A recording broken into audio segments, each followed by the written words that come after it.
out here fighting you. If I'm gonna die, you my enemy. My enemy is the white people, not Viet Cong, Chinese or Japanese. You my opposer when I want freedom. You my opposer when I want justice. You my opposer when I want equality. You won't even stand up for me in America for my religious beliefs, and you want me to go somewhere and fight, but you won't even stand up for me here at home.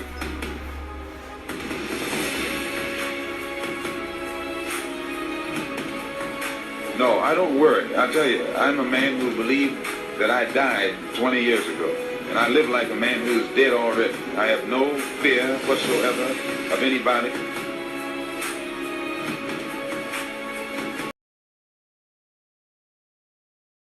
America must see that no other ethnic group has been a slave on American soil. That America freed the slave in 1863 through the Emancipation Proclamation, but gave the slave acres of land in the West and the Midwest, which meant that there was a willingness to give the white peasants from Europe an economic base. And yet it refused to give its black peasants from Africa, who came here involuntarily in chains and had worked free for 244 years, any kind of economic base. And so emancipation for the Negro was really freedom to hunger. And when white Americans tell the Negroes to lift himself by his own bootstraps, it's a cruel jest to say to a bootless man that he ought to lift himself by his own bootstraps.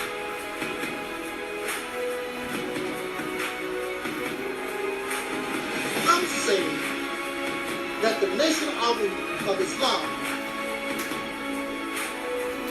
should evolve into what we call the realities temple on earth.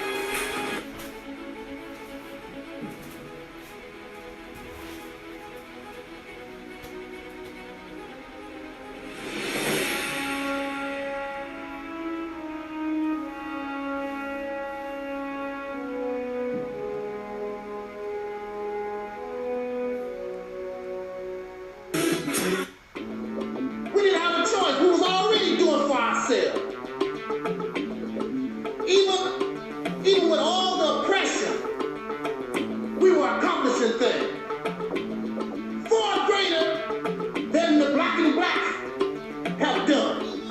They've done very little, except bring you the teaching, the belief, because that's all teachings is. I believe. We don't need to believe no more. We need to know.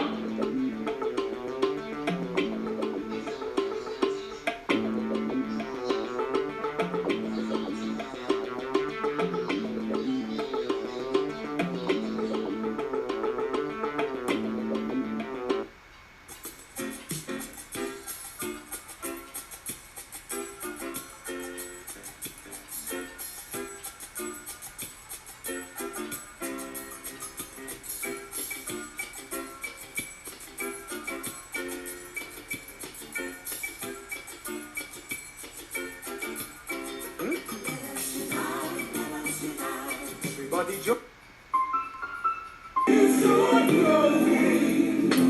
Just keep me going.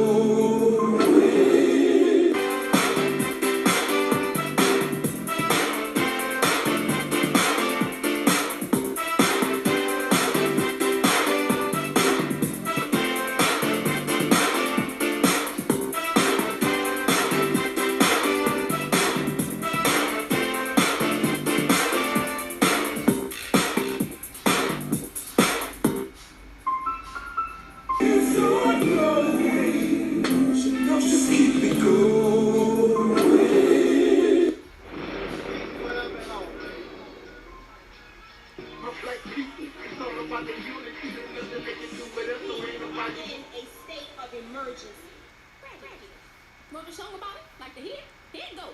Free your mind.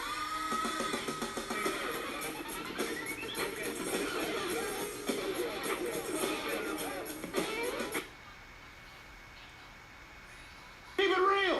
What, dear? Cause I keeps it real like that. I keeps it real.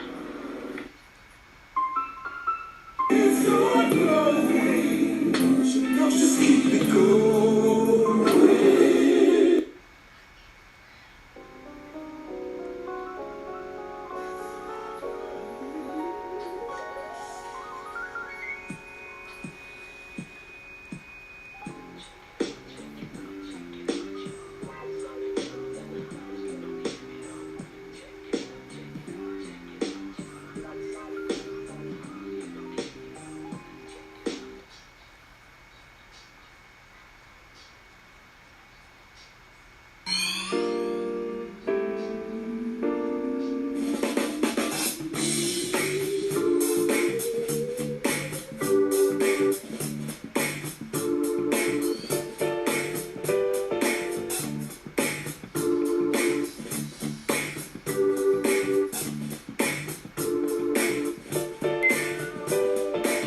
I am also your soul brother. Number one.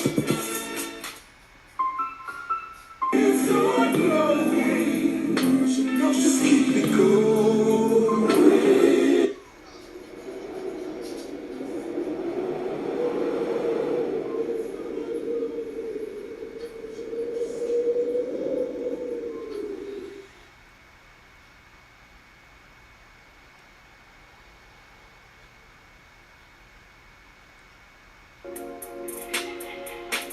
Everybody who is black and interested in black people, let us sit down and find out how we can get together in one direction against one enemy and accomplish this job overnight.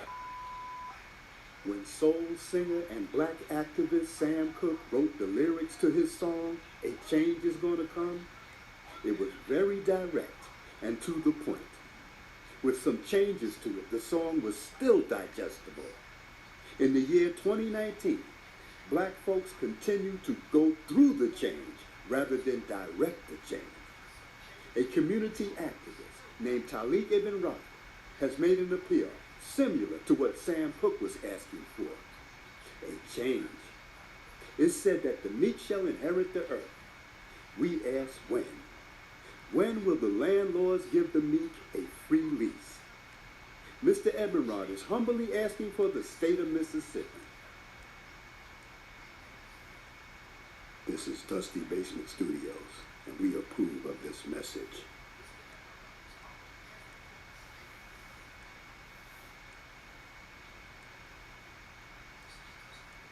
Right. Bro, you a genius. I ain't gonna lie. This is like, bro, you was a genius. I swear. You're gonna go down like Elijah Muhammad or Malcolm X with this. You finna go down in history with this. I swear to God, bro. Well, I'm their child. You know, we all their children. Yeah, but bro, you know, you your own. You different, bro. I mean, to think of that. I mean, bro, this is genius. Like, I don't just say stuff just to be saying it. Like, I swear to God, bro, you are really on something to come up with this. I don't know how you came up with this. But Charles Blow talks about the fact that if you really want black power, consider going into 6 states. Now, I'm going to combine this with what the Honorable Elijah Muhammad told us as it relates to get states that you could build. And so when you look at the idea of returning back Louisiana, as far north as Maryland, Alabama, the Carolinas, there's a lot of black folk. Mississippi is the largest state of black folk. More black folk in Mississippi than any other state in the 50s. And so if we were to do that and go into our own, become our own senators, we would up the amount of black senators immediately, Congress people immediately. We would up, and by the way, when you run in the state, when you run in certain things, you don't have to ask nobody for reparations. They give you reparations. Something we can do. This is doable. The Mississippi campaign represents everything that you claim that you want. The beginning of an all-black independent nation. The ability to control your own resources. Your politics. The law. Be able to do your own thing for a change. Create an economy. Create and produce goods that Africa or anybody on the planet would want. You think you don't want to do nothing. 3 hours talking about the Mississippi campaign.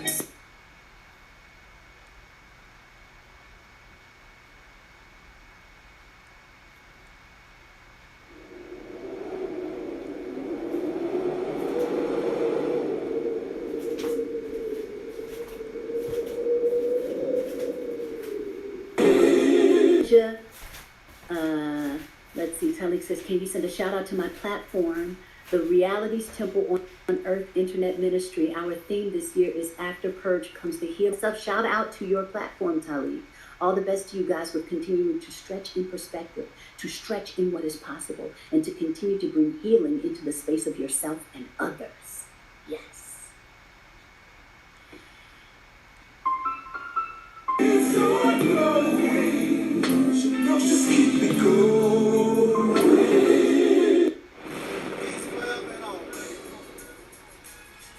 black people. It's all about the unity. There's nothing they can do with us, so ain't nobody moving me. Like the king, we make it plain and simple. Bringing knowledge and fire at reality's temple. Reality's temple. My black people. It's all about the unity. There's nothing they can do with us, so ain't nobody moving me. Like the king, we make it plain and simple. Bringing knowledge and fire. It's so glowing. Just keep it going. Himself, and you don't realize it. You don't realize it, that God has been in prison. The devil was able to imprison God. So right inside your own self, your God self has been imprisoned, and you have a false sense of self running rampant inside the temple. This is why, you understand what I'm saying? Yes, sir. We have to bring reality's temple here on earth. Reality's temple here on earth. Yes, sir. We have to realize the enemy is running rampant inside this temple. And that is Brother Talik from the Reality Temples on Earth channel. And if you get a chance to subscribe, please do subscribe to his channel. He's a good brother. You know, he's doing good work, and he wants to do good constructive things. He has good information to provide. So please do check out his channel if you get a chance. My brother Angel Snupnup 7 at the Reality Temple. And to give props to him, because I listened to all of Angel Snupnup 7's videos. I think that he comes from a different angle, and there's a powerful message in a lot of the videos that he put out, and I try to catch all of them. I look at him as a free thinker and a person that's willing to challenge those of which he don't agree with or which he may think differently from, and I really respect him for that. He's challenged KNBS, and he has also challenged the Black Supremacy Movement as well. And I have nothing against that, because that which cannot be challenged cannot stand, and will not stand, and will not survive the test of time. How many challenges we can withstand will determine how long we will be able to stand. It's so glowing. Just keep it going. It couldn't be so. It couldn't be so. It couldn't be so.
Brothers and sisters, this is Tangi Cox, the Black Sheep, and I am propositioning you to entertain just a little while of being in reality. And this is gonna hurt soul sisters and brothers, because a lot of us cannot accept reality. I empower you to, for 1 year, to subscribe to the Reality Temple on Earth. And at the end of 12 months, draw your conclusion of what have you learned in that amount of time. I empower you. You will never, ever, ever think, feel, or entertain nonsense ever again, period. I would like to see my soul sisters and brothers awaken. This requires time. You need to spend about a year watching, researching, and looking. Reality Temple on Earth is life-changing, and I stand on that.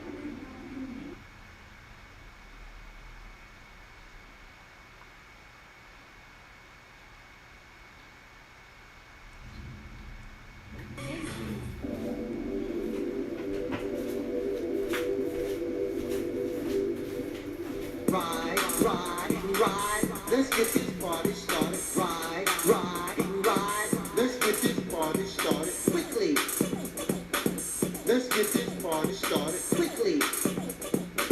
Let's get this party started. Ride, let's get this party started. Ride, let's get this party started quickly. Let's get this party started quickly. Let's get this party started. Ride. Let's get this party started. Ride. Let's get this party started quickly.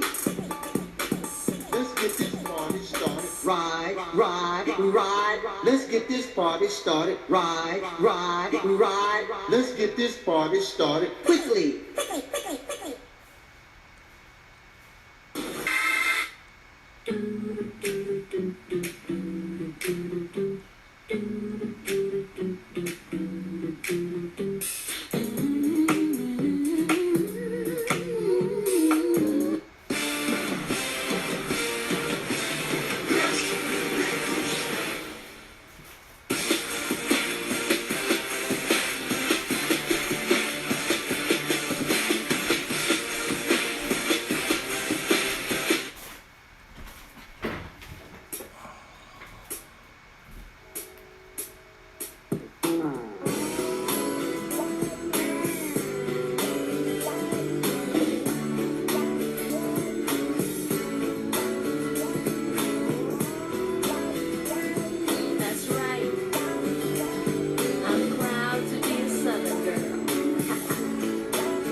The game begins in 3, 2, 1.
In the name of my ancestors, Peace forever and always, and welcome to another spontaneous edition of what we call the Realities Temple on Earth Internet Ministry.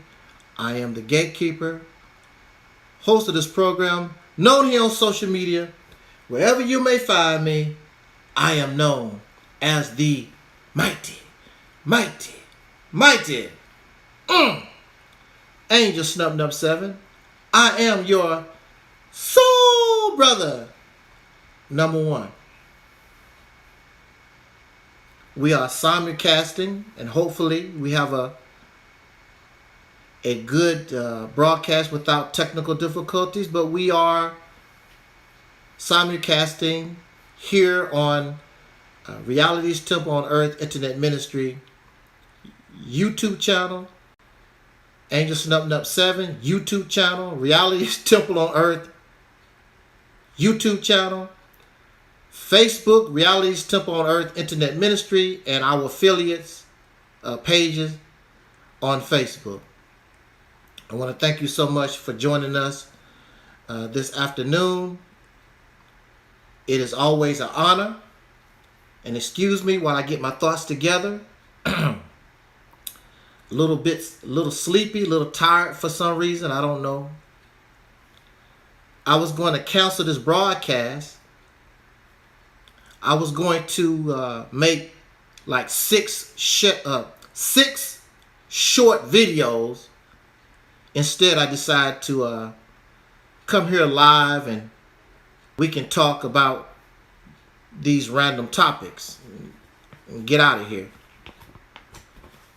I appreciate you and all those who would give us an opportunity to share our opinion, our ideology, our conclusions with you.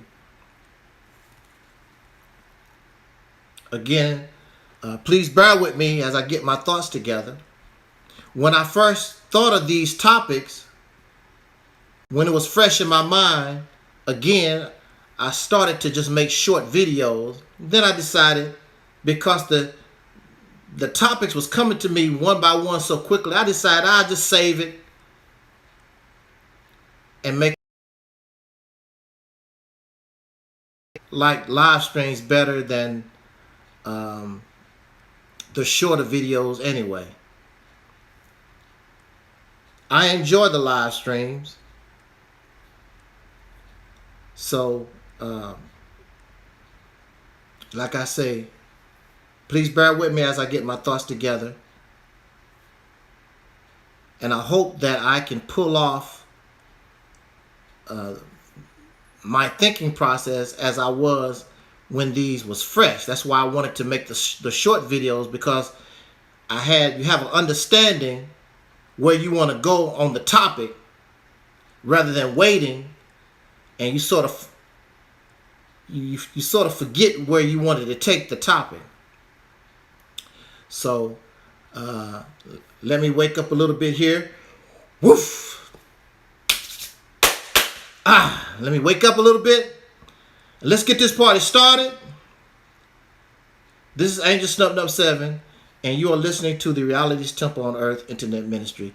We got about 6 topics that I want to talk about very briefly, and we're going to get out of here. I'm going to save the last topic for last, and I want to say parental discretion is advised. Even though I don't think I'm going to say anything nasty that children or anybody here speaks way worse than I ever would. Even if I talk nasty, if I talk a little on the vulgar side, these people here, profane, they have some nasty mouths. I can't even begin to compare. I wouldn't even feel right trying to talk nasty and just yuck as they do. Y'all enjoy that though, because you listen to them. Y'all like listening to the yuck. Y'all like listening to the vomit. You like listening to the leftovers, the throwaways, the rehashes. You like that kind of stuff. So that's not me. I'm into original material. I'm into fresh food. I don't particularly care for frozen food. I definitely don't care nothing about stuff that come in cans or whatever. I like fresh food. We should like fresh food. We should not like leftovers. We should not like TV dinners. We should like fresh food. But that is all the black conscious community has to offer us is leftovers. Rewarm stuff. They don't have the ability to be original and cook for themselves. So they depend on somebody else to do their cooking for them. In fact, that's my first topic. We can go into the first topic. And the first topic is our claim to knowledge. And the so-called black conscious community, the pro-black community, has a serious problem. And when I talk about these things, I include myself. But I can say honestly, I never was at that level where somebody can't tell me nothing. I've never been the type of person, I might reject what you say, but I've never been the type of person you can't tell me nothing. I'm the almighty, the all-knowing. I've never been that type of person. When I was in the Nation of Islam, they taught me we had the supreme wisdom. That's what I was taught. And many of these people that believe that, they take that to heart and they believe that.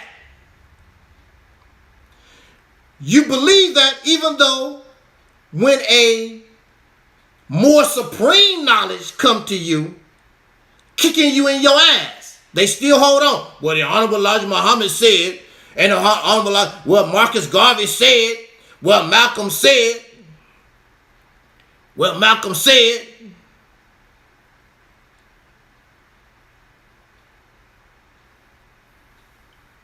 yeah, but because they don't want to believe they're wrong. If you are ever taught anything and somebody tell you, I exhibit, I embellish, I am the all-knowing, I am 1,000%, 100% right, you and I need to question that. If anybody, I could say such a thing coming from my foundation, because my foundation is reality. And you can't beat that. However, I can be corrected because what was true yesterday might not be true today. So I have to be able to change. I have to be able to switch. But the difference between them and me is I can accept, oh, that's not true anymore. That's not right no more. So now I have to change things around so I can be more correct. So I can be more right. They're not teaching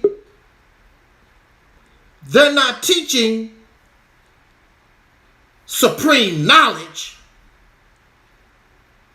They're teaching supreme belief. My belief is better than your belief. I have the supreme belief.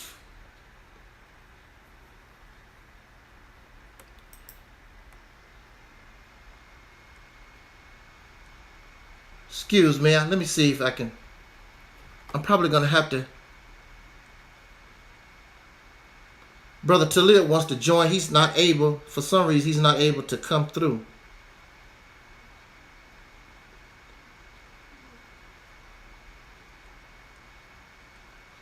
He's not coming through. He wants to join the panel.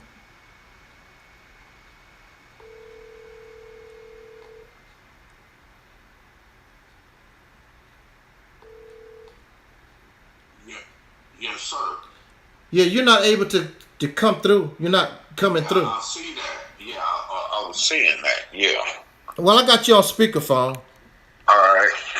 So just leave it that way. We just do it the old-fashioned way. Okay. Yeah, so you can just click out of there. All right.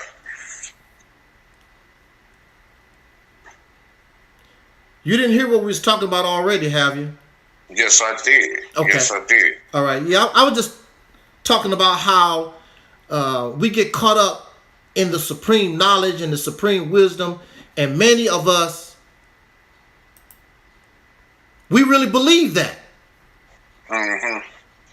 But then, like the Quran says, or I'm going to paraphrase, it talks about, do you think that you shall believe and not be tried? All these things will be tried. If you're the supreme wisdom, then you're going to be tried and be tested about it. And apparently you're not the supreme anything because, and I'm not picking on the nation of Islam, I'm just saying in general, we have all this supreme knowledge and understanding and whatever. We have these things, but they have produced nothing. They have not changed the human dynamic. You still a Negro. You still profane. You still jealous. You still envious. You still greedy. You done had these things for 100 years. They have not changed your moral background or nothing. They have not changed your economics. If I am supreme in anything, the world should notice. But the world is not noticing anything. We have all this supreme wisdom, all this knowledge, understanding, and the world, we just fit into and look like everybody else. Crazy as hell. So what? Except you suffer embarrassment. Now for me, I never felt that way anyway, even when I have supreme so-called wisdom. See, there's two things that you can do. You can go silent and be quiet. Or you can say, or you can tell that person, I never thought about it like that. Let me think about that. Let me study on, let me try to understand where you coming from. But the black community, the soul community, people suffer because they don't have that type of humility. Because I know it all. I listen to Tariq Nasheed. He know it all. They know it all. But then when you are challenged by valid question, you embarrassed because you can't handle yourself. Then the first thing you want to do is like Dr. Umar Johnson. Oh, you a coon. Now I will give Minister Louis Farrakhan his props. Because Minister Farrakhan back in the day, with the teachings of the Honorable Elijah Muhammad, he went into places he knew was hostile. I was listening to Dr. Umar Johnson, and he getting upset because people was getting on his case. Oh, I thought they liked me. I guess they paid him. Negro, they paid you. They should be able to ask any kind of question or whatever. You got paid for that. So what the hell you are crying about? And when Dr. Umar Johnson get caught up, you a coon, you a Sambo. Because he don't have no real response. But I give Louis Farrakhan his credit because Minister Farrakhan been in many hostile places. All white audiences. And dealt with them, with the teachers of Honorable Elijah Muhammad. Back then. Back in the day. The only person I saw him that he backed down from was Wallace Farad. I mean, not Wallace Farad. Ward D. Muhammad. That's the only person I ever seen him just sit there and really be quiet. And see, that's wise for him to be quiet because he don't know. He's only going by what he's told. they was talking about Master Farad Muhammad and what happened back in the 1930s with Master Farad Muhammad. Farrakhan don't know nothing about that. You look like a fool trying to argue with Wardeen Muhammad about something he experienced. You don't know nothing about. He was Wallace Muhammad. Wardeen Muhammad was named after that man. He know more about what was going on with the Nation of Islam in the 30s and the 40s or whatever, 50s. Because Farrakhan didn't come till what, 1955? But you have idiots that will actually sit around and try to argue. They talk about Wallace this and what. You don't know nothing about that. You only go about what you was told, what you heard, the teachings. So Farrakhan is smart enough and wise enough. Don't go into terror because you're going to look really, really bad. So that's why these people get angry with Angel Snub Number 7, because they look really, really bad. But you wouldn't look so damn bad. All you got to do is say, hey, brother, that's a good point. Go silent. Don't step there. But they know it all, so they step. Then they get their nuts crushed.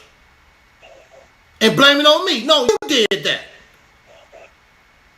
Because you're not humble enough. You don't have enough humility to step back when you're going into a place you don't know. You have no idea. And that's what happens when you see people come here all the time. They get arrogant. They get pompous because they've been taught the supreme wisdom, then get shot down real quick. They're never on the offense. They're never on the offensive. They're always on the defensive. Never on the offensive. Only thing you gotta do is say, I don't know. Only thing I gotta do is say, I never thought about it that way. Well, this is what I was. You can say, well, this is what I was taught. I'm gonna stand on it, but you make a good point. No, you're gonna be arrogant. Blah, blah, blah. So you get 2 barrels of the shotgun in your damn face and look stupid and blame it on me. Don't blame it on yourself, because I'm not stupid enough to do that. I know when to step back. Oh, that brother got a point. Let me get back. What you think about that, brother Talib?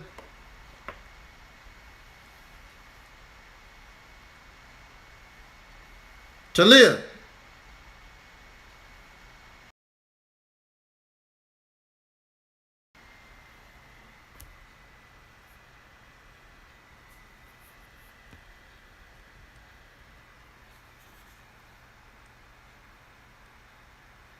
I don't know, still there, I don't know. But that's all I wanted to say on that topic.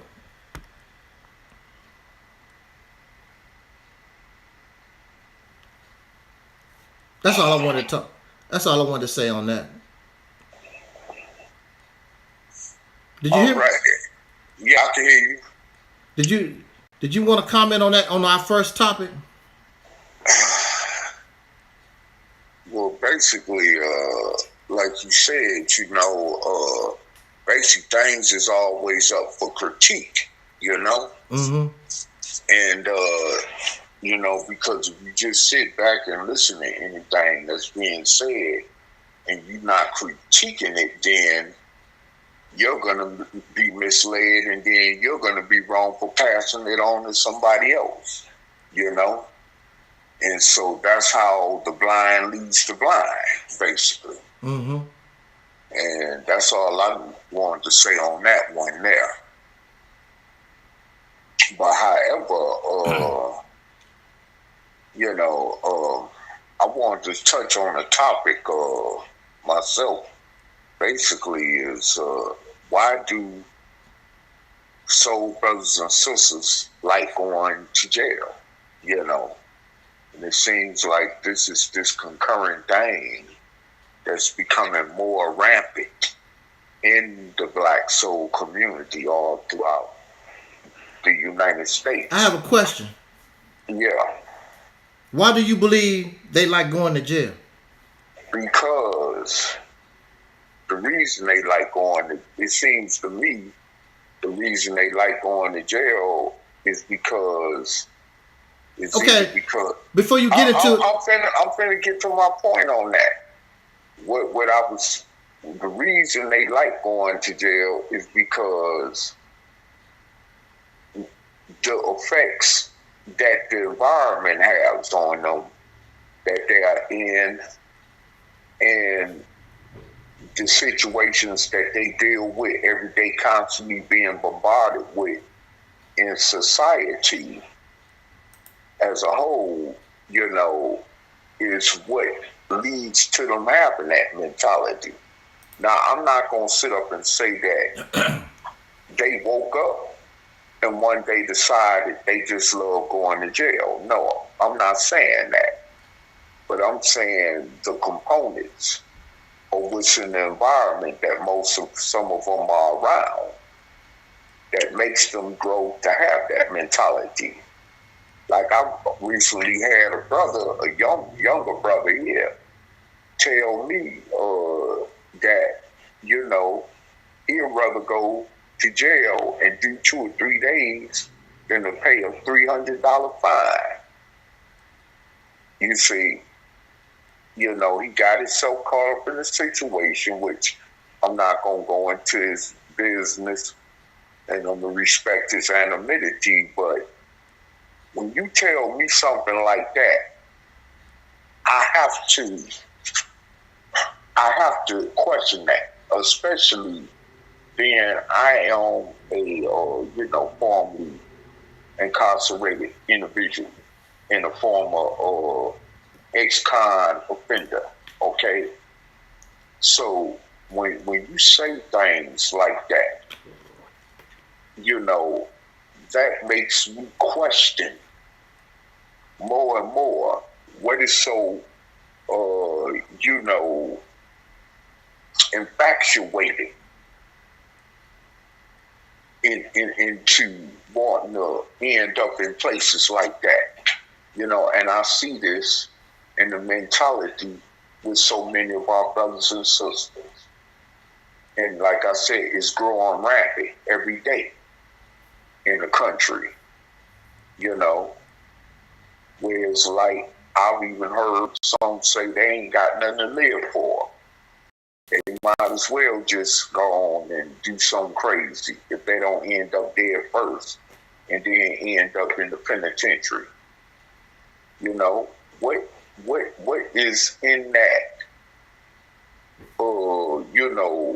mentality that makes them have such of that grotesque way of thinking, you see.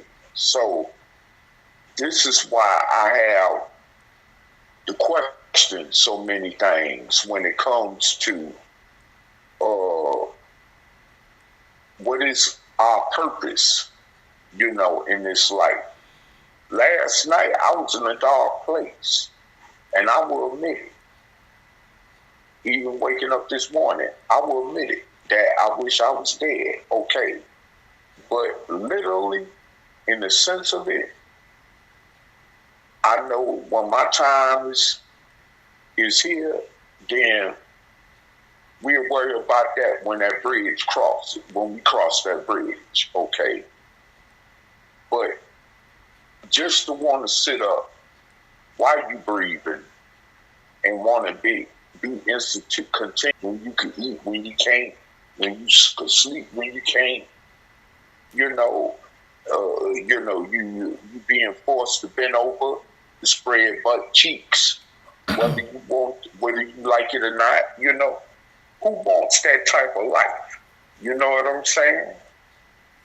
Who wants to live that kind of, in their right mind, sanity-wise, who wants to live that type of lifestyle? And I see this, like I say, with so many brothers and sisters, I mean, it's just really crazy. Mm-hmm. I just had, I just heard a young brother, wants to invest in reaching out into the community to work with youth. But he just got busted with 3 pounds of cocaine here in the state I live. and he out on bond, but he want to get with an organization and invest in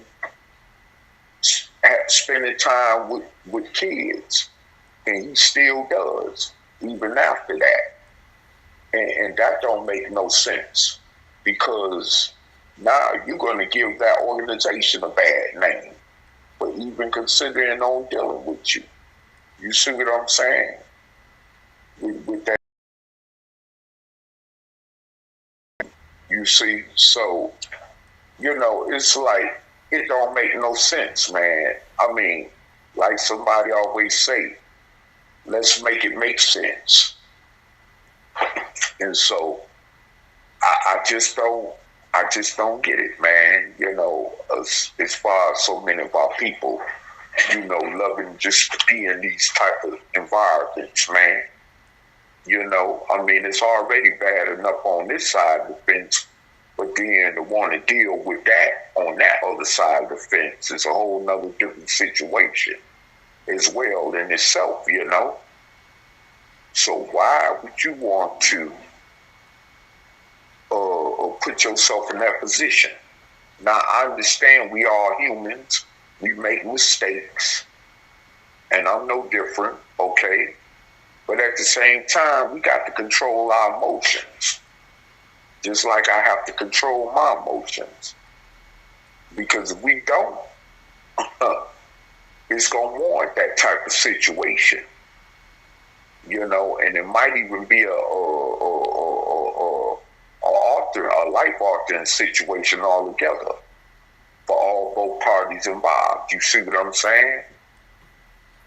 So, I mean, it's like, man, I see so many of our brothers and sisters ending up. And even ones now with money, like P. Diddy, Puffy Combs, and he ain't the only rapper, entertainer, singer that's headed to prison. Or even though he ain't been found guilty yet, but that could be headed to prison. You already have several of them in prison. Look at R. Kelly. Look at some of these other rappers. I mean, and the list goes on. Some of these other entertainers, and the list goes on. Had a lot of money, had fame, prestige, anything they wanted. So you know what you have, whether it's a lot or less in material, doesn't define your mental well-being. And that's very important, because I hear a lot of people sit up and say, well, a lot of them folks got money. They can buy their way out of stuff. Well, ask Mike Tyson, how did that work out? With that rape case he caught years ago in Indiana. Ask Bill Cosby, how did that work out? With allegations of sexual assault, although he backed out. But when he ended up having to go in there and end up facing the reality of what it's like to be incarcerated, and he's supposed to be a billionaire. You see what I'm saying? So, I mean, it's like, man, when you're dealing with a lot of that type of situation there, it don't make it just don't matter at that point. There's something wrong with that, period. To want to be, especially locked in around a bunch of people of your same sex kind, whether it's a man or woman, and having to smell each other's body funk every day. You know what I'm saying? Who wants to live like that? Exactly. So you say that the people love going to jail, or what is the words that you use? Love, yeah, love. Because it seems like they have. Okay. But you say that. Because Just because somebody go back and forth to jail don't mean that they love going back and forth to jail. Okay, but all I'm saying is, okay, let me put it in another context to help the audience understand what I'm saying is that what I mean by when I said that they at first that they love going to jail, I would say they are infatuated with going to jail. Why are they infatuated? Why would anybody be infatuated about going to jail? I can understand being infatuated or obsessed. You know, you're a child and you want to go back and forth to McDonald's or something like that. Jail is nothing. Jail and prison or those things aren't something somebody would love to do. I ain't never heard nobody say I love to go to jail. I ain't never heard nobody say that. Okay, well, I've heard people. I mean, if given a choice or they don't have no choice between such and such and such and such, I would rather go to jail or whatever. I've never heard nobody say. That's like I never heard a child say, when I grow up, I want to be a drug dealer. I want to be a prostitute. I never heard people say those things. You know. Well, so you saying that they love. Okay. You saying that somebody love this. That means they're doing this intentionally. They're doing it intentionally, purposely, in order to go to these places. Why would somebody? All I'm saying is I've heard them with my own ears. I've heard that too myself. Say that they rather be locked up. That sound like a choice because they don't have a choice. I'd rather go to jail than do such and such because of a choice. Okay, so then what we could just do with that one then is that we could eradicate that love term, even though I brought it up, but we could eradicate that, you know, and just call it for what it is, which it exactly is that they rather take the choice of being incarcerated, and you know, and yeah, I could stand in correction.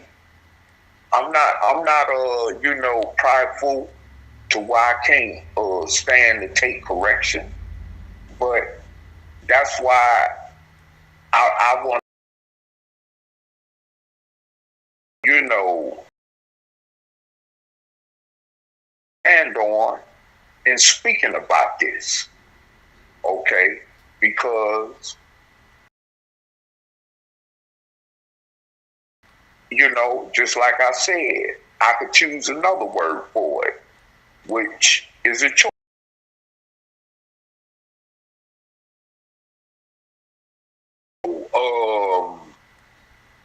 Just like one wouldn't see any sense in people actually saying they love to go to jail, I definitely as well wouldn't see anything normal about wanting to make the choices to get incarcerated. You see, because it's not normal. So either way you look at it on that standpoint, it's not normal for a person to think like that. And so, you know, what my thing is that it's becoming very abnormal, and this is why you see a growing number of other people that's amongst us as a group, not even wanting to have anything to do with each other because of stuff like that. Because when they hear other soul people speaking like that in that type of context of language, the first thing in their mind is, okay, this ain't what I'm about. Not saying they better than anybody else, but this is not what I'm about. So I'm not going to deal with that or that type of individual. And this is what breaks up families. This is what breaks up communities. Because this is constantly being perpetuated. And you know, we've been past the era of the crack cocaine generation, even though it's still out there, but it's not as relevant like it was in the 80s and 90s, in the early 2000s now, because you got all these other drugs called meth and different things that's more relevant out there in the streets these days. But that just the ideal of what comes along with that aspect of being incarcerated, period, is what's tearing families and what they call communities apart constantly on a daily basis. I see it out here where I'm at constantly. And it's not even that many of us here where I'm located, but I can still see it. You know? So it's like, man, you know, we need to have understanding and realize that we're going to have to put ourselves in a position, you know, to actually control the state that will lead to change in all this, as far as what I'm speaking on right now.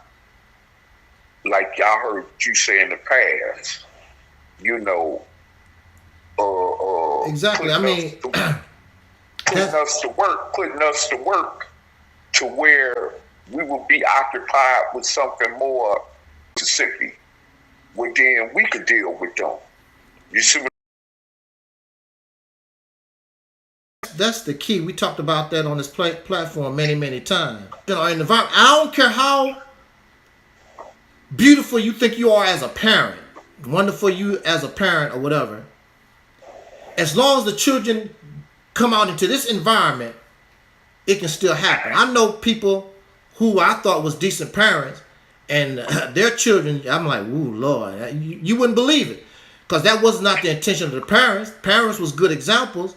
But once you start coming into the public, once you start coming out into this environment, your children are influenced by rap music, by the movies, by the public educational system. As you know, the public educational system is pushing, you know, homosexual behaviors and other stuff that most parents are against. But if you send them to school, they are going to be like my nieces and nephews. They don't see nothing wrong and never have been told that there's something wrong with transgender or homosexual behavior.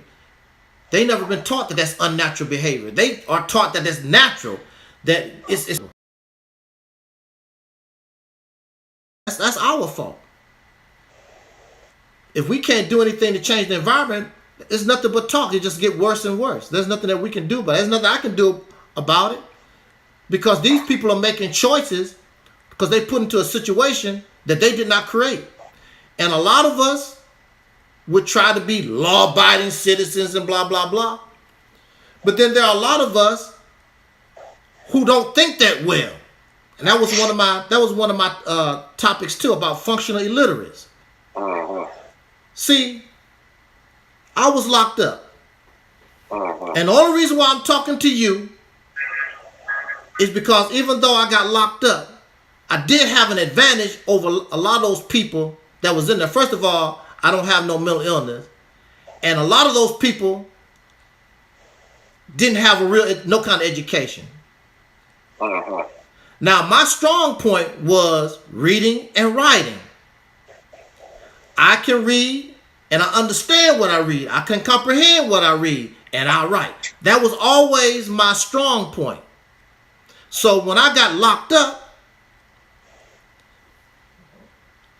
I could read and I could write, but I didn't have the proper knowledge. So my reading and writing skills don't mean anything if I don't have proper knowledge. So I did write and I could read, but it wasn't doing me any good because I did not have the right information. I did not have the right information. I want the audience to understand. I did not have the right information. I did not have the right knowledge to deal with the situation I was in. That was my problem. We have people calling themselves scholars and so intelligent, so smart in the black community.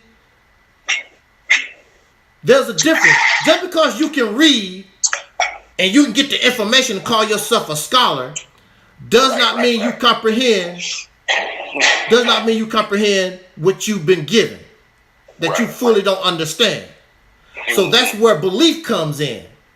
Because it sounds good because you have the knowledge, but you have to believe because you really don't comprehend with the information that you've gotten. You have to believe in it instead of knowing it. So now,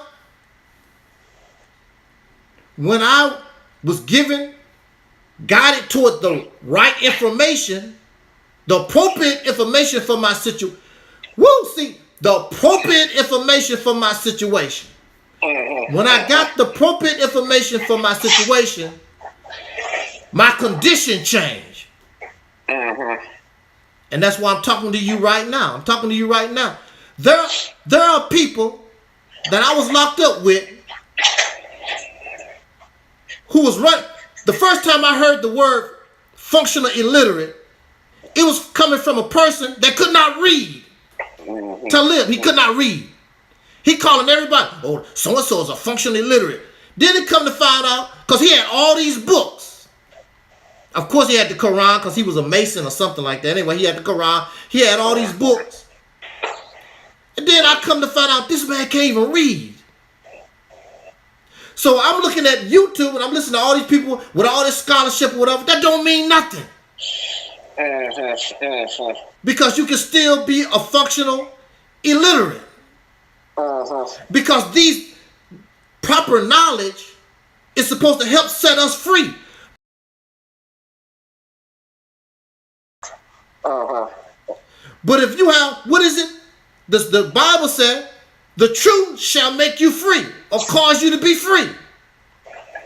But if we have the Bible and the Quran and all this Pan-African scholarship and Kemetic stuff, and we have all this knowledge and understanding, whatever, and our situation really is worse than it was back in the 1930s, then something is wrong. Either your information is inappropriate or you really don't understand what you have. That's why it's important. That's why we should give you an applause. We should give you an applause, regardless how long it took, that you went back to school and you began to drift and guide yourself towards some type of education, because I can guarantee you we need that type of thing. Now that stuff, you went and just got your GED, your mind is more fresh than mine is. Because you just went through all that. A lot of that stuff that I learned, I probably don't forgot. But we need that type of thing. But it don't make any difference what type of education that you get, because if you don't understand what you're being taught, if you don't understand and cannot comprehend, then you just regurgitating. That's why a lot of people, when they take these tests, they just regurgitating. They just going through a ritual. They really don't understand. They really don't comprehend what they have been taught. And that's why your knowledge and your information, your scholarship really don't mean nothing if it does not change your situation. It does not change anything. I don't care how smart you are, you can be a functional illiterate because you still don't comprehend the information that you've been. That's why people get scammed all the time. College graduates get scammed. How can a college graduate get scammed? How can all these scholars and people? Hell, the Honorable Minister Louis Farrakhan got scammed. Sure did. These guys took him for $2 million. Sure did back in the early 80s. And the brothers talking about we need to find them and Minister Farrakhan, I'll let it go, whatever. He got ripped. Because nobody that damn smart. Don't think that you so smart. People on the internet think they so smart, they so wise, and they so slick. Nobody can trick them. That's a lie. That's a lie. Because the trickster, see, somebody that's a real trickster, they know you. They know how to get to you. They know how to get behind your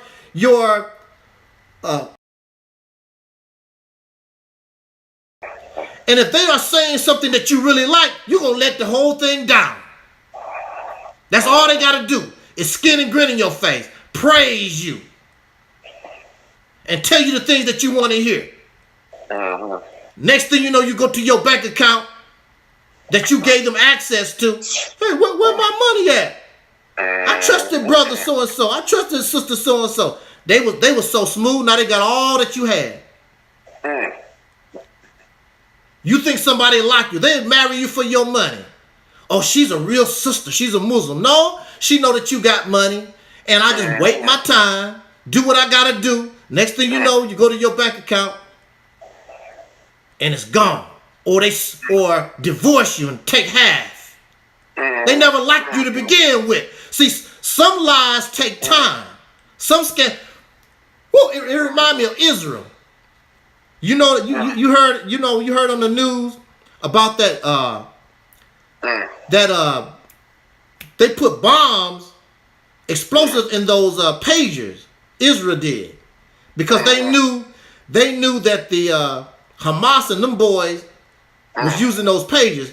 So they got slick, went through a company and they bought look, you gonna pay for somebody. They actually paid for the pages that had the explosives in them, and they went around and blew them people up. You heard about that, right? Whoa. Say, go back there for a moment now. Israel paid a company, or they was part of a conspiracy to put explosives in the pages of Hezbollah and Hamas. Oh, you know. Yep. Recently, yeah. But that's not recently. I mean, they recently set it off. Right. They had that plan going for 15 years. Wow. Okay. So you think somebody like you and they love you, whatever, blah, blah. They can be waiting on the cut for 15 years to get your ass. And then put the drop down. Right. Put the drop down. Never did like you. But that just goes to show you. See, these people, they planned this stuff for 15 years. Took Hamas and Hezbollah, took them people off guard for real. They had no idea. Next thing you know, all their crap got to popping. But they had been planning and doing this for 15 years. See, here we are, the so-called Negro. I don't get angry at us because we don't think that kind of way. We don't think that kind of. We want to be satisfied now. Or whatever.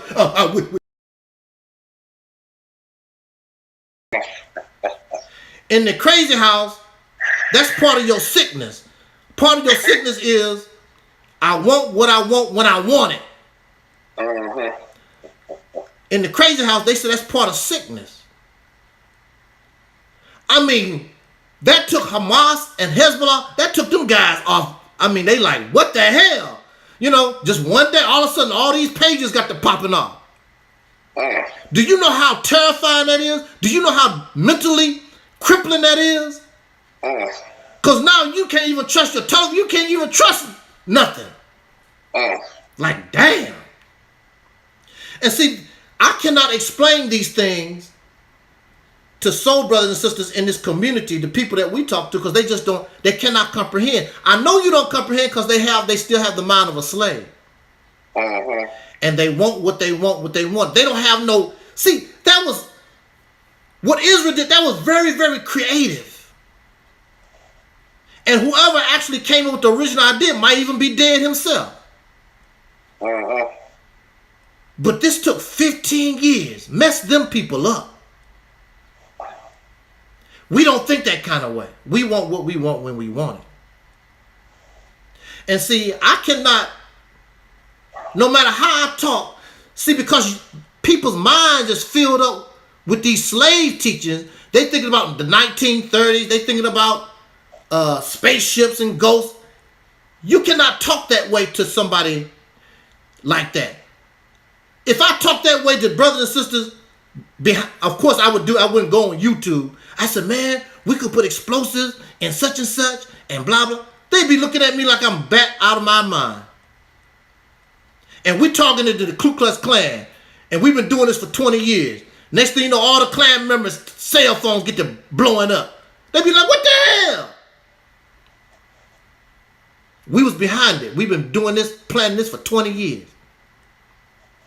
We don't think that kind of way. We want what we want when we want it. And we want the easy way out. Like when they talk about a nation, we want our nation already built. Because we don't want to lose Facebook.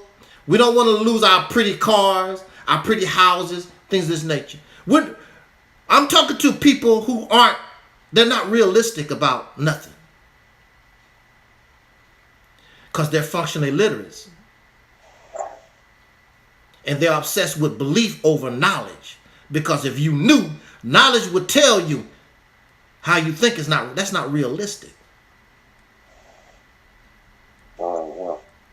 Sacrifice. I mean, all these people who are free, they had to sacrifice. They had to suffer.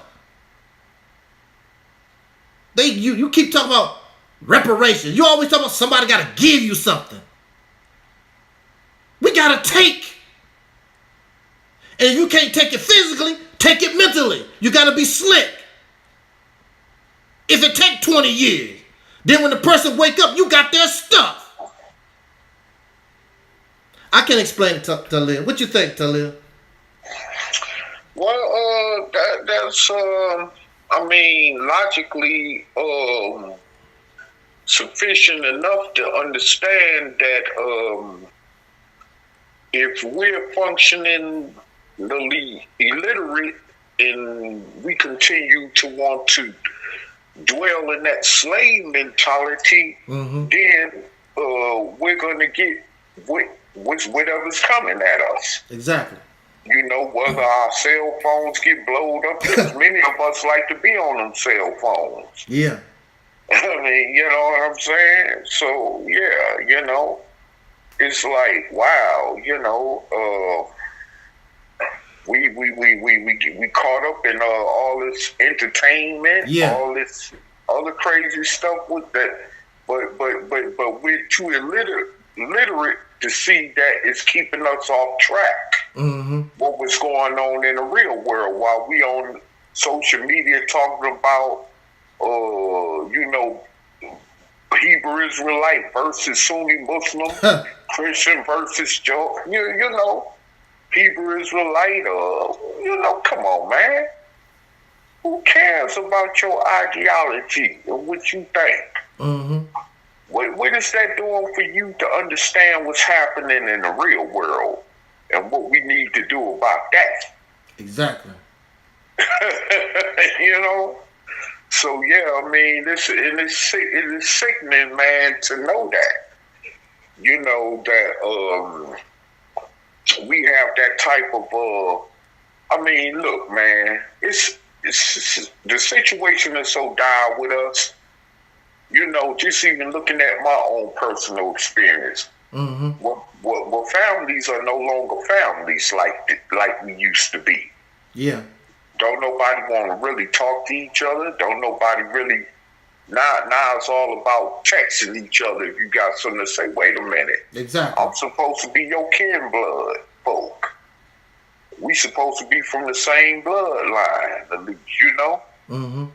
I can't even have an ordinary or casual conversation with you over the phone. We got to text back and forth, like two couples, you know, texting back and forth. Come on, man, really? Is this where it's come to? Because we ain't got time. Because we got so much else going on. or do we really not want to be bothered with each other? Exactly. Let's just say that. Exactly. Instead of just, that. So, but I've learned that, hey, like my deceased uncle told me, because I was into blocking numbers, and I still kind of do, Mm-hmm. But hey, listen, at the end of the day, like this other relative I got, he tell me he tell me Sundays will be the best days to call him, but then turn around and tell me he at work, he doing 16 hours, he ain't got time to talk. Mm-hmm. So I text him back and say, look, man, I'm not into them texting. Yeah. Texting and all that like I used to be. So listen, man, hey, listen, just call me. If you do call me, we'll talk when we talk. And I left it at that. I ain't got time for all that, all the extracurricular stuff. Because at first, and in a way, my heart still don't really trust anything about him because of some stuff that happened in the past, So that's always in the back of my mind, but I'm trying to do this for me by being forgiven. In other words, I'm trying to do this for my health. And not because of him. You see what I'm saying?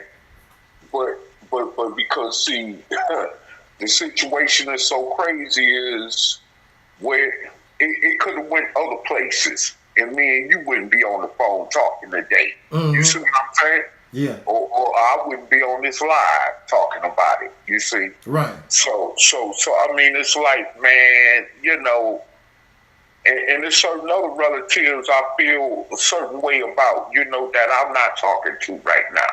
And see, when the situation is dire like that, well, we don't even get along with each other.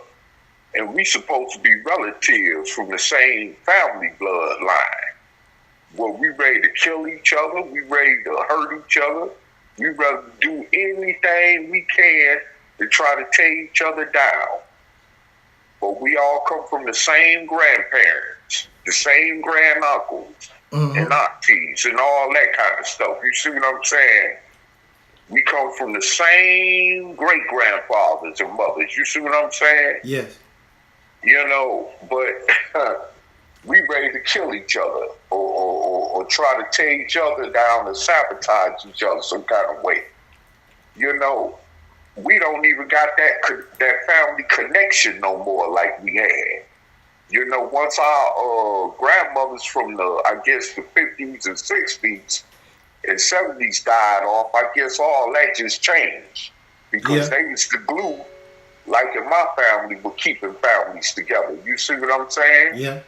So, it's like once that happened and they transpired, to the point where they made their transition, that was it, And so now you got younger generations behind us that rather be considered the street state family. Yeah. And we see them little young youth out there raising each other like they, each other's parents and children. You see what I'm saying? We see how they raising each other. It ain't about where your mom at, where your father at. And if you do get a response, my father ain't around. Or my mother may not be around. You see what I'm saying? Yeah. So now you got this situation perpetuating itself that the youth is raising each other in the streets now. And can we blame them for thinking that way or feeling that way? I would have to say no. Because we set up that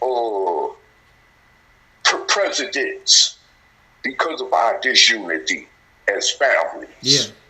So here we go. This is why kids don't respect their parents. This is why kids can talk back to their parents. Grandchildren can talk back to their grandparents. Ain't got no type of sense of respect or nothing. So do they know their parents? Why we talking about, huh? I said, do they know their parents? Because I know a lot of people, you know, the mother and the father, they working so much or whatever. They really don't even know their children like that. They don't even know what they're doing or whatever. They don't know. No, they don't. No, they don't. And that's another problem. Because now you got parents who got jobs or careers where they ain't got time to even be around their kids. Yeah. So what do? They leave their kid in neglectful situations, even if they put them in what they call them places, nursing schools or something, while they at work or something, and then you got cases where kids is getting raped or molested because parents ain't got time for their kids. You see what I'm saying? Well, and that's all that kind of stuff. That's the purpose of father supposed to go out to work, and mother supposed to stay home and always be with those children. Exactly. That's the purpose of it. But see, human beings always got to mess something up, because a lot of these men, because they go out to work, then they don't see the value in the wife or the girlfriend being at home. They don't understand the value and the purpose of the woman staying at home with those children. You know, I had fathers in the home, which didn't mean a damn thing, but I always had my mother. My mother was always there. You know, always with us 24 hours a day, always there. And I appreciate that we had an advantage. You know, we was given to people for baby. I don't know nothing about one of these babies, you know, one of these people, places that you send children. I never experienced that or whatever. But see, that's the purpose of the man going to work, so she can be there and watch and take care of these children. But see, these guys, because they go to work for 8 hours. Now, mind you, she's with these children 24 hours a day. Even at nighttime, especially when they real little and baby's crying, 1 o'clock, 2 o'clock in the morning. He got to get up in the morning, whatever, so he can go to work, whatever. But he thinks because he's making the money, you know, I'm better. You know, I'm the shazit. That ain't how it works. No, that's your role. You doing that. You doing it. I mean, it's so simple. I was watching a nature program with these foxes, and the female fox stayed with the babies so she could feed them and watch them, and he was the one that went out into the forest, you know, catch the food and bring back home food for the family. Until the babies got old enough where they could be left alone, then the female would go out and help, you know, go get food for the family. You know, so, but these guys believe that their role is superior. I don't know what's going through their minds nowadays, because women doing both. You know, they watching the children, they dealing with the children, plus they working too. They don't need your happy ass like that. And like you said before earlier, some of these guys would rather go to jail than be with children. Matter of fact, I know that. I seen an example of that when I was 9, 10 years old. I heard this guy. He told the judge, I would rather go to jail. I ain't paying no child support. I ain't giving you he told the judge in his face, I'm not going to give you a dime. Do what you got to do. And to my knowledge, he never even went to jail. And then he went to another woman and was taking care of her and her children, but wouldn't take care of his own. Now, the sad thing about that is when his son grew up to be just like him. Same thing. I'm like, how could you act and do that when your daddy did that to you? And he do that to his own. He did that to his own children. Same. The son did the same thing. I'm like, wow. See? First of all, many of these people shouldn't even be having no children. They don't need no children. Exactly. They don't need no children. There's no criteria for it. And only thing you gotta do is spread. It should be a law. Once you see somebody, you proving that you are irresponsible, that you should not have children. We're going to make sure you don't have no more. Should be sterilized. Can't control yourself. You need to be sterilized. Because this is a burden. All the things that you was talking about, and I understand where you're coming from when you said black people love to, but see, this is a consequence. This is a consequence of bringing these children that don't have no kind of guidance, no kind of purpose. They just here, and you hope they make it. That's what frogs do. Frogs go to a pond, they lay 1,000,000 eggs, hope that you make it. Mama gone, daddy gone. And this is what we've done to human beings. Human beings cannot operate, function properly like that. But that's what we, like you was talking about earlier. This is the situation we don't put these children in. Irresponsible parents, irresponsible society, because that behavior is acceptable. There was a time when that type of behavior really, it was a shameful thing to do. It was shameful for you to be a teenager and get pregnant. They would send a girl off somewhere and let that baby be adopted by somebody and bring her back like nothing happened. We don't want to be associated with, our family. That was a shameful thing. Now, what I don't like about the whole situation is nothing never happened to the boy. That girl got embarrassed. She went through all that drama, trauma, but nothing happened with the boy. He out there trying to get another girl pregnant, do the same thing to her. But there's no punishment for boys. Well, boys don't get pregnant. Boys are the ones, the reason why she got pregnant. If she's going through trauma and suffer a consequence, he should too. But as boys, as men, we're told you should go out and sow your seeds. Right. That's what we're told. Hey, hold on for a second. I got to do something with 1 second. Yeah, go ahead. I'm gonna go ahead to the next. I'm gonna go ahead to the next topic. All right, go ahead. Okay. All right.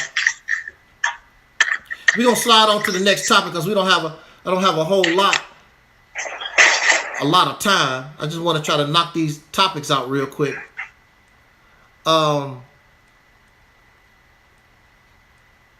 The next thing I want to talk about, we involved in this this blackity black stuff or whatever. Something that I get sick of. It's sickening to me. And what it is, you can't talk nobody in this country. Everybody not involved. But especially in the United States, every time we talk about something, it's got to be black and white. There's other people in this country, but it's always black and white. We always got to talk about the first black person that did this and such black person did that and blah, blah, blah. We in this competition with the white man and white folks to prove ourselves. What a white man did, but the black folks did this. We did it before the white man. Who give a damn? It's a sickening conversation. It's a sickening mentality. The black man is the original man. So what? Some black person took the first dump. Why don't you brag about that? Or we took the first dump. It's a sickening conversation. Black spit is better than white spit. We got melanin in our doo-doo. Our doo-doo is better than the white man doo-doo. It's got melanin in it. That's why it's so dark. These dumbass conversations. We can't sing, we can't dance, we can't write. It's the black versus the white. And when it's all said and done, it's about individuals. Beyonce is not singing and dancing for black folks. Beyonce is singing and dancing because of her talent to enrich herself for her. These white people did these inventions and did such and such for themselves. It wasn't because of for the white race. Now, when you talk about somebody like Adolf Hitler, they made it very clear. Everything that we're doing is for the white race. I'm going to invent this. I'm going to do that because I'm superior. I'm doing this for the white race. People here aren't doing it for the white race. They're doing it for the green race. The green race called money. They use the white race as an advantage, as an excuse, as a tool to get the green race.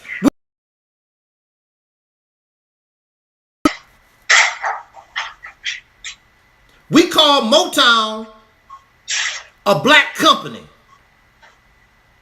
No, Motown belongs to Berry Gordy. He don't give a damn about black. Black people didn't give Berry Gordy a dime. He got his money, got himself together, and built Motown for Berry Gordy.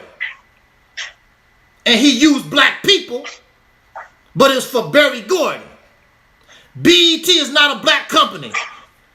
BET don't give black people, the community, nothing. Motown, they was talking about this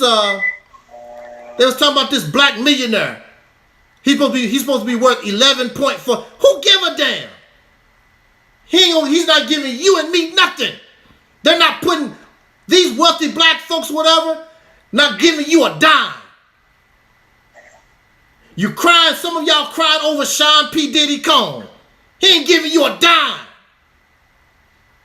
He would rather give his money to the white folks fighting in court over some freak-off garbage than build a neighborhood, take control of a state. He would rather do that, be a freak, than help the black community. Folks, these folks ain't doing nothing for black or white. It's a sickening conversation. It's sickening. They have made us just as sick as they are. These people don't invent. They don't try to accomplish things because I'm black, I'm doing this. It's very rare that you hear somebody say, I'm doing this for my race. If you do, put it in the chat room. I want to know who. I never heard Michael Jackson, the world's greatest entertainer. I'm doing this for my race, so my people can be proud. I never heard him say that. I never heard Prince say that. I never heard Whitney Houston say that. I'm doing this for me, my success. And when I die, my success don't go to the black community. I don't have no scholarship. I don't have no grants for the black community. My wealth go to my greedy ass relatives.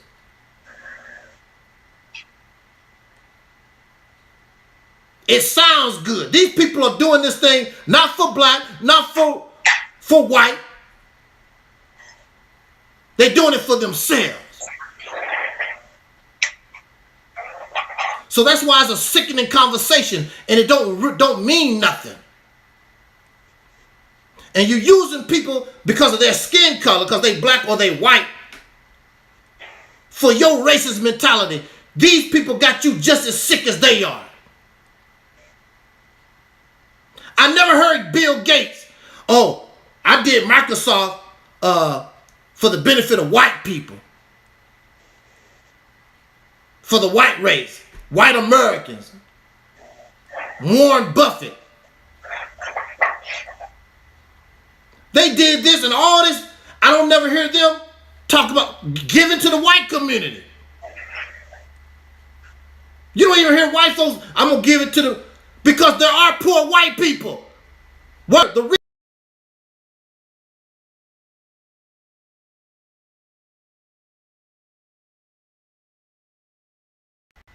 they are the main ones that collect welfare because they're not getting anything. This is how pitiful it was.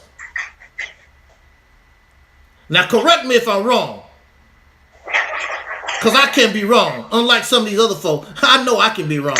I watched a documentary about President Franklin Roosevelt. And during the presidency of Franklin Roosevelt, you know they had the Great Depression. A lot of poor white folks. It really didn't affect a lot of black folks because we was already pitiful. White people jumping out of buildings, losing their wealth. You can go on YouTube and see how pitiful they was during the Great Depression. My grandmother, who lived during the Great Depression, she told me she didn't even know nothing about it. The way they was living didn't change. It didn't have no effect on them. Don't you know it took Franklin Roosevelt, it took him, he had to threaten. Listen. Franklin Roosevelt had to threaten the rich white folks in this country who had the majority of the wealth. He had to threaten them to get them to give him the money in order to help get the country back where it needs to be. And as you know, they also took everybody's gold. If you had gold, you got to give it up. That's the accumulation of gold that they have stashed in Fort Knox, Tennessee. Because they took all the precious metals away from the American citizens.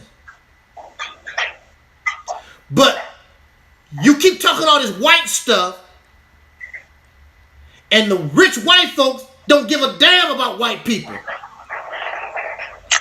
Now, if they can use white as an advantage, as a tool, yeah. You know, I'm a white man, you know. Right. Yeah.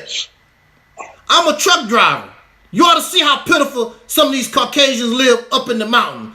Matter of fact, that they just had that hurricane. I can imagine those people. I'm pretty sure lots of them died.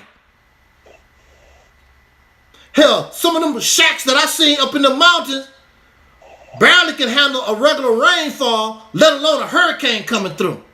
You talking about in the Appalachian Mountains on the East Coast? Yeah. Mm-hmm. I've been through that way lots of times up them mountains. And believe me, I want to get the hell out of there too. They kill a Negro, you'll never find me in them damn woods. Believe me, I go through there and get the hell out of there as soon as possible. I do not like being up in the mountains. But I was saying, I don't know how much of this topic that you heard, Brother Talib. I heard some of it, yeah. I was just saying how sick it is that we can't have a conversation in America. Our conversation is always, black and white or whatever. When the reality is, and they use certain people in order to support their racist mindset. Mm-hmm. When them people, whatever they do, they're not doing it for the race. They doing it for themselves.